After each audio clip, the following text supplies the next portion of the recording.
I used to think that certain people just inherently had this magical access code to my emotions. You know exactly what I mean, right? Someone says one slightly passive-aggressive thing to you at work. Or maybe they send a weirdly short text message, and boom, they push the right button.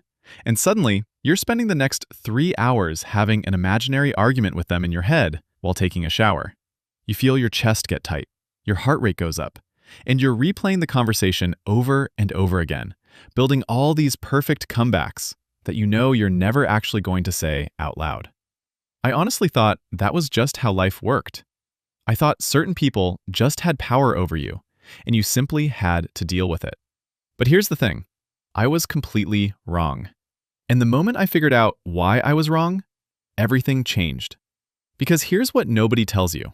When someone makes you angry, they are not actually doing it to you. You're doing it to yourself. I know, that sounds a little annoying to hear at first, but once you understand how this works, you can completely stop it. Not by suppressing your feelings, not by pretending you don't care, but by seeing what's actually happening inside your brain the exact moment someone gets under your skin. Let me break down the science. Think about the last time someone really bothered you. Maybe they dismissed you. Maybe they were rude for absolutely no reason. What actually happened? In physical reality, they opened their mouth. They made sounds. Those sound waves hit your eardrums. Your brain processed the meaning. That's it. That's the objective reality. Everything else, the anger, the tight chest, the overwhelming urge to defend yourself, that didn't come from them. It came from the story you told yourself about what those words meant. See, most people think emotions are automatic. Someone disrespects you, you get angry. It feels instant, like touching a hot stove and pulling your hand away. But it's not a reflex. There's a hidden step in between that almost everybody misses.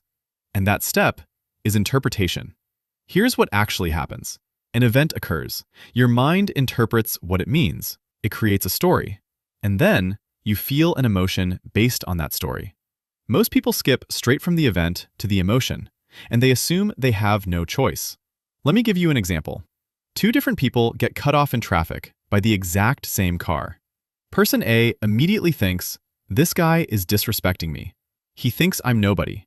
He thinks he can do whatever he wants." Person B thinks, "Wow, maybe he's in a rush. Maybe there's an emergency. Or maybe he's just a terrible driver." Same event, completely different story. Person A is furious for the next 20 minutes. Person B? They forget about it 20 seconds later. So who controlled the emotion? The driver or the story? This is the secret that changes everything. Most of the time, what you think a situation means is actually about you, not them. If someone insults you and you get angry, why does it hurt? Because somewhere deep down, part of you worries they might be right. You become angry to protect yourself from the possibility that they're telling the truth. Think about it. If a 5-year-old walks up to you and calls you stupid, do you get furious? Of course not, because you don't take them seriously. Their opinion has no weight. But if someone you respect says the exact same thing, it stings. Why? Because you handed them power over how you feel about yourself. The Roman Emperor Marcus Aurelius wrote something that is basically a cheat code for life. He said, "Choose not to be harmed, and you won't feel harmed." He wasn't saying to ignore reality. He wasn't saying to pretend everything is fine. He was saying that you decide what gets access to your peace. You decide, not them. Now, most people hear this and think, so I should just become a robot? I should stop caring what anyone thinks? No, that's not freedom. That's just another prison. What I'm talking about is different. You still care. You're still human. But you're no longer reactive. You're not taking your inner peace and handing it to a coworker or a toxic ex and hoping they treat it nicely. Because here's a truth most people never realize. Reacting proves you're affected. Staying calm proves you're not. When somebody tries to provoke you and you remain completely calm, what does that communicate?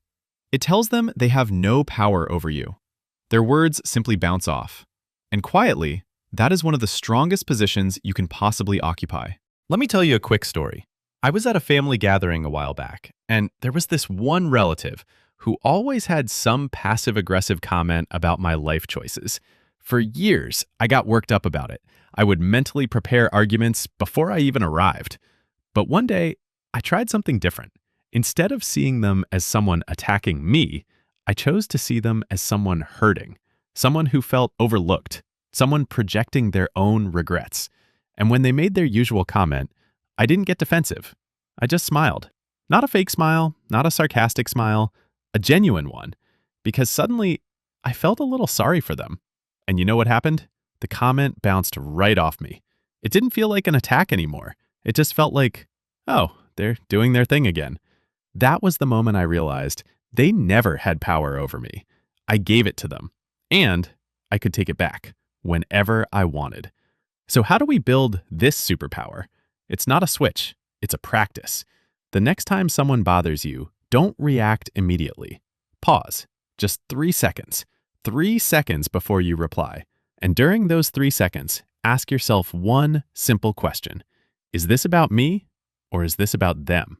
I promise, 90% of the time, you'll realize it's entirely about them.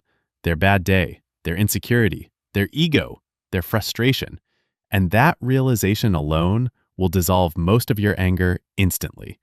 Because ultimately, you need to remember this. You are not your emotions. You are the awareness that notices the emotions. You are the calm space beneath the chaos. And in that space, you are untouchable. Not because you're hard, not because you're cold, but because you're clear. And clarity is the calmest form of power there is. So the next time someone tries to drag you into their drama, let them try and let them fail. Keep your peace. If this hit home for you today, drop a comment below and tell me one situation where you're going to use the 3-second pause this week. I'd genuinely love to read it. And if you're ready to stop letting the world control your nervous system and you want to keep upgrading your human software, make sure to hit that subscribe button, and I'll catch you in the next one.